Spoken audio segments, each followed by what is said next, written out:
नमस्कार, स्वागत है आप सभी का एबी स्टार न्यूज में। मैं हूं आपके साथ जुबैर चौधरी। वक्त तो चला अपना उत्तर प्रदेश का, जहां सबसे पहले बात करेंगे फर्रुखाबाद की। फर्रुखाबाद में गंगा नदी का जलस्तर लगातार बढ़ता ही जा रहा है।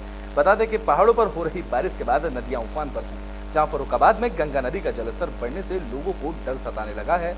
बात करें कमालगंज की, तो कमालगंज ब्लॉक के जांजली नगला में बाढ़ से पानी के कटाव को देखते हुए ही लोगों को परेशानियों का सामना करना पड़ रहा है, जिसकी चपेट में आने से कई मकान और सरकारी समुदाय शौचालय भी अब आ गए हैं और गांव में बने सरकारी भवन कभी भी बाढ़ के पानी के आगोश में समा सकते हैं। इसके लिए सिंचाई विभाग की तमाम कोशिशें बाढ़ के बाद आने के पानी को लेकर फैलती नजर आ रही हैं, जहां गांव में करीब 30 मीटर तक कटान हुआ है। इसका लेकर सिंचाई विभाग की 5 करोड़ 18 लाख की परियोजना की गंगा नदी में होने वाले कटान को नहीं रोक सकी है।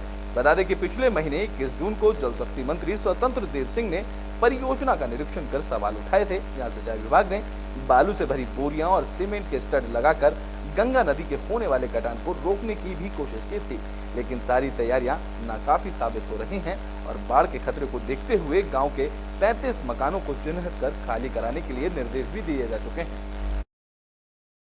यहाँ तो पानी ज़्यादा बढ़ रहा है, 2 लाख क्यूसेक पानी छोड़ा गया है और पानी तो ज़्यादा निकल रहा है। अब क्या करें, जहाँ तक हमारे बस का जो चल रहा है वो काम वो कार्य कर रहे हैं अपना। बच्चे गांव में भी पानी भर गया। गांव में भर रहा है। अच्छा, आपका जो पंचायत घर है, जो पंचायत घर में भी पानी भरा है। पंचायत में पानी भरा है, इस हिसाब से पानी छोड़ा जाएगा तो पंचायत घर में भी घुस सकता है पानी। नहीं तो हो सकता है रात में पानी पंचायत घर पानी आया। क्या जान सकते हैं पानी को।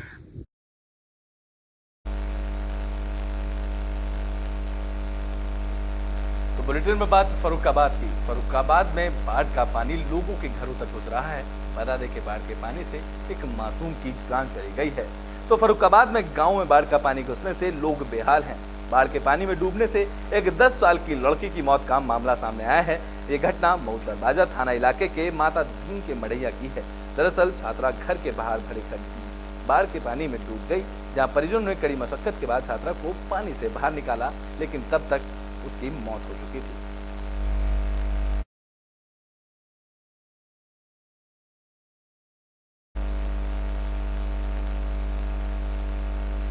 बुलेटिन में बात बागपत की कर लेते हैं, जहां बीजेपी की तरफ से शहादत दिवस मनाया गया।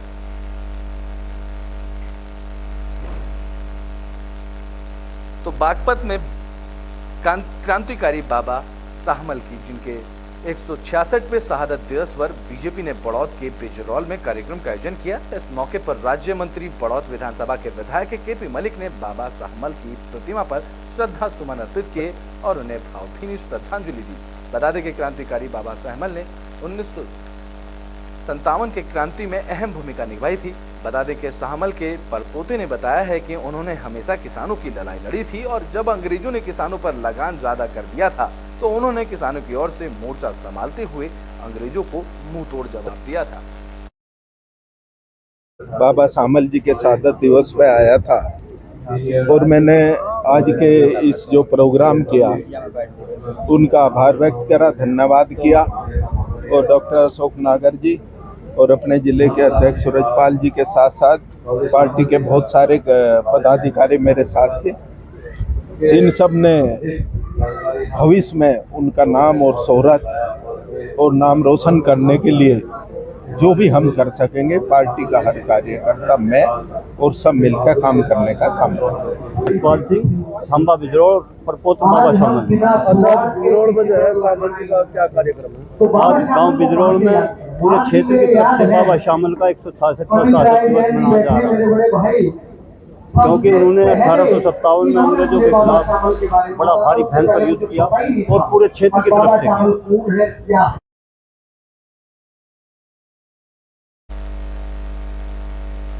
तो बुलेटिन में बात फर्रुखाबाद की, जहां बंदर के काटने से एक बुजुर्ग की मौत का मामला सामने आया है।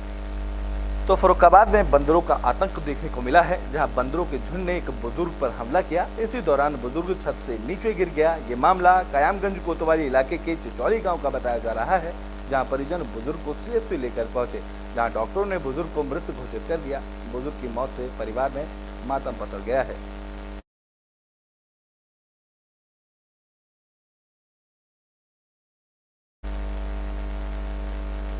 बुलेटिन में बात पीलीभीत की कर लेते हैं। पीलीभीत में इस दौरान बाघ का आतंक से लोगों को परेशानियों का सामना करना पड़ रहा है, तो वहीं पूरे इलाके में बाघ का आतंक से डर का माहौल लोगों के अंदर पैदा हो गया है।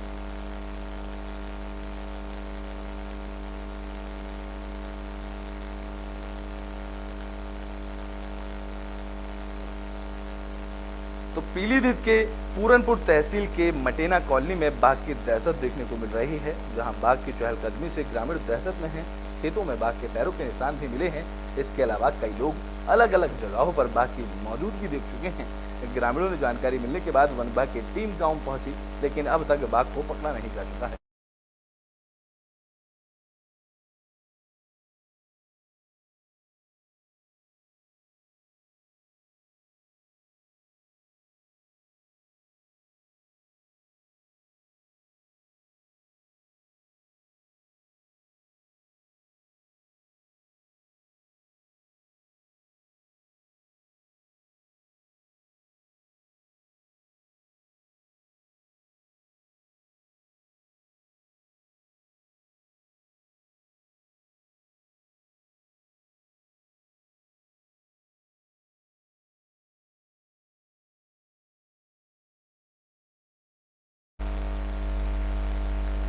बुलेटिन में बात पीलीभीत की कर लेते हैं, जहां अस्पताल की हालत बदहाल है, जिससे लोगों को परेशानियों का सामना करना पड़ रहा है। तो पीलीभीत के राजकीय होम्योपैथिक अस्पताल कटैया पंडरी में बदहाली के आंसू लोग बहा रहे हैं। बता दें कि साल 1992 से बने इस होम्योपैथिक अस्पताल को साल 2020 में प्रभार मिला, लेकिन लाइट फर्नीचर की व्यवस्था न होने पर दवाइयों की कमी की वजह से मरीजों को यहां परेशानियों का सामना करना पड़ रहा है। इतना ही नहीं, इस अस्पताल में नल की व्यवस्था भी नहीं है। इस मामले को लेकर जब अस्पताल के चिकित्सा प्रभारी डॉक्टर वीर सेन से बात की गई, तो उन्होंने बताया है कि अवस्थाओं को लेकर अधिकारियों को जानकारी दे दी गई है। अधिकारियों ने जल्द व्यवस्थाएं दुरुस्त करने की बात कही है। नज़ाकत खान है। कैसे आना हुआ आपका यहाँ? मैं दवाई मेरी चल रही है लगभग 6 महीने से, मेरी वाइफ की चल रही है 11 महीने से जी। और भीड़ भाड़ यहाँ इतनी होती है, जो है डॉक्टर साहब पूरी दवाई भेज नहीं पाते हैं। व्यवस्था अच्छी है नहीं, यहाँ लाइट भी नहीं है।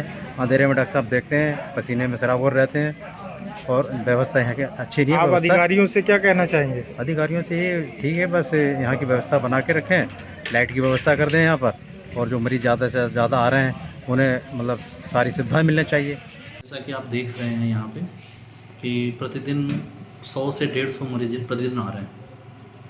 ऐसे में जितनी भी दवाएं हमारे पास उपलब्ध हैं उनको उपलब्ध कराई जा रही है।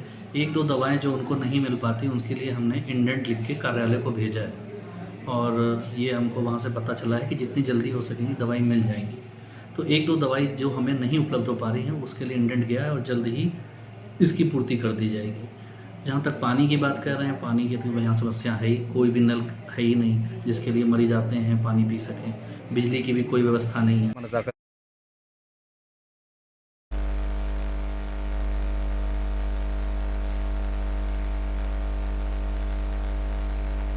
बुलेटिन में बात ग्रेटर नोएडा की कर लेते हैं, जहां लूट से पूरे इलाके में हड़कंप मच गया। बता दें कि डॉक्टर घर हुई लूट से पूरे इलाके में हड़कंप मच गया है, जहां पुलिस जांच में जुट गई है।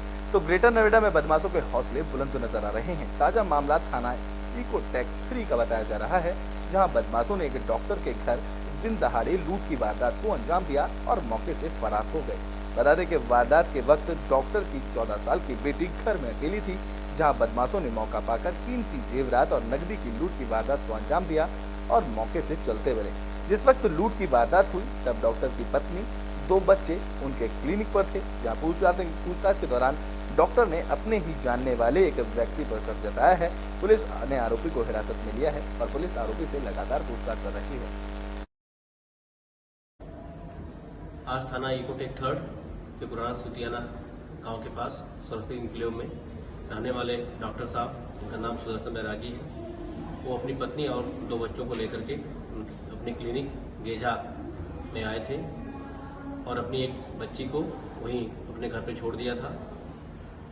जब ये लोग वापस लगभग 1 बजे 1:30 बजे के आसपास अपने घर गए तो उन्होंने देखा कि इनके घर पर इनकी बच्ची बेड पर लेटी पड़ी है, उसके गले में उसकी चुंदी फंसी पड़ी है।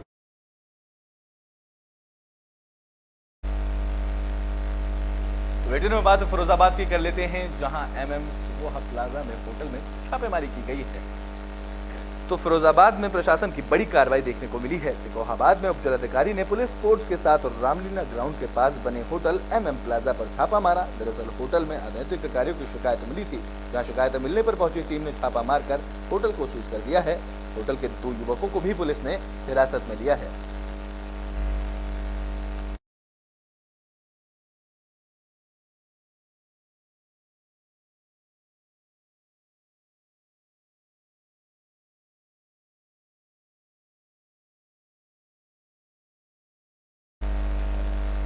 बुलेटिन में बात बागपत की कर लेते हैं, जहां जागरूकता शिविर का आयोजन किया गया। इस जागरूकता शिविर में लोगों को जागरूक किया गया है।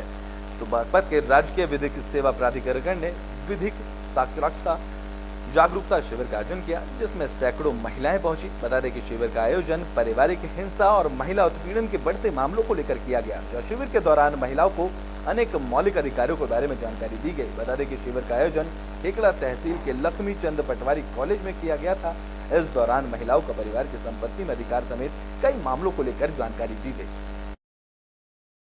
आज यहाँ पर तहसील में लक्ष्मीचंद पटवारी कॉलेज में राज्य विधिक सेवा प्राधिकरण द्वारा महिलाओं के जो कानून संविधान में जो महिलाओं के कानून अधिकार है, उनकी जागरूकता के लिए यहाँ पे एक आयोजन किया गया है। चाहे वो आपके सेक्सुअल हैरेसमेंट से रिलेटेड हो, सर्वाइकल कैंसर से रिलेटेड हो, महिलाएं क्योंकि अपने अधिकारों के प्रति जागरूक नहीं है, इसलिए वो आवाज़ नहीं उठा पाती हैं। तो इन कानूनों के बारे में उनको जानकारी दी गई, ताकि अगर उनके खिलाफ कोई भी अपराध होते हैं तो उसकी वो जानकारी संबंधित थाने में, जिला प्रशासन में या जिला विधिक प्राधिकरण में दे सके और उनके प्रति जो अत्याचार हो रहे हैं उसको रोका जा सके। राष्ट्रीय महिला आयोग के संयुक्त तत्वाधान में उत्तर प्रदेश राज्य विधिक सेवा प्राधिकरण के निर्देशन में जिला विधिक सेवा प्राधिकरण बागपत के सौजन्य से आयोजित किया गया है। आज के इस प्रोग्राम में महिलाओं के हित संरक्षण संबंधी कानून, उनके जागरूकता तथा शिविर का आयोजन किया गया है।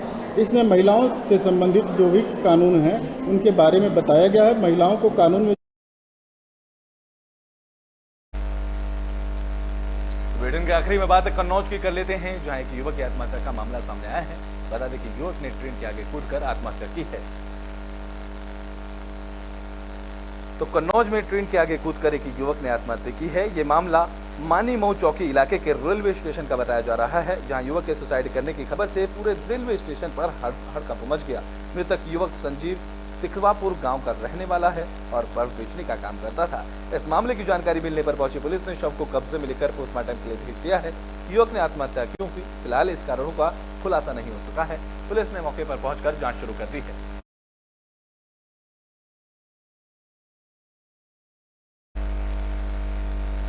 तो यूपी के बुलेटिन अपना उत्तर प्रदेश में भी के लिए बस इतना ही। देश और दुनिया की तमाम खबरों के लिए देखते रहें एबी स्टार न्यूज।